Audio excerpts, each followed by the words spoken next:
Այս պահին վաճառքի հետ կապված ինչ հիմնական խնդիրներ ունեք։ Հաճախորդների,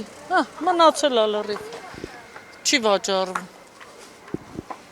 Կարողանում եք ամբողջ բերքը իրացնել, թե մի մասը մնում է չվաճառված։ Չի վաճառվում, հաջորդ օրը լինում է, որ իմ առած գնից ավելի էժան են վաճառում։ Այս ընթացքում շատ եք տուժվել։ Հիմա կոնկրետ այս ամիս չեմ տուժել, բայց դրանից առաջ այո եղել է, որ տուժվել եմ։ Ինչն է ամենաշատը ազդում վաճառքի վրա՝ գինը, պահանջարկը։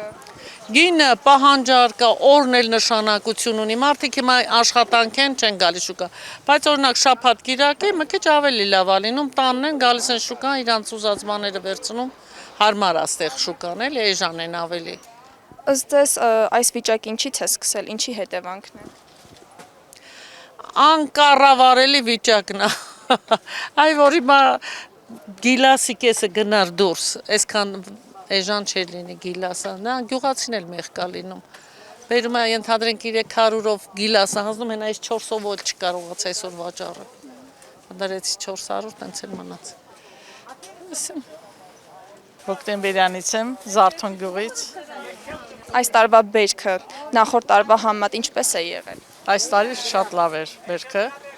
ճիշտ այսքան կարկուտ անձրև եկավ, բայց ոչինչ, չենք դժգոհում։ Գներից էլ չենք դժգոհում, մի քիչ պամիդորի գները շատ իջավ, բայց ոչինչ։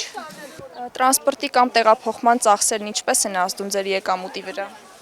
Վառելանյութը թանկ է, որտեվ Ֆորդով ենք բերում, որ ընդհանուրի համար այդպես է, մենք ինչ անենք։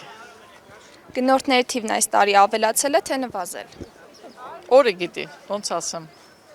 Օր կա շատ լավ է, ժողովուրդը շատ են, առևտուրը լավ է լինում, օր էլ կա, դե։ Ինչն է ամենաշատը ազդում վաճառքի վրա՝ գինը, պահանջարկը։ Գիտեք ինչ, հիմա ժողովուրդը շատ են դուրս գալիս, այս շոքերին ասեն գնում են հովտեղեր, հանգստանալու են գնում,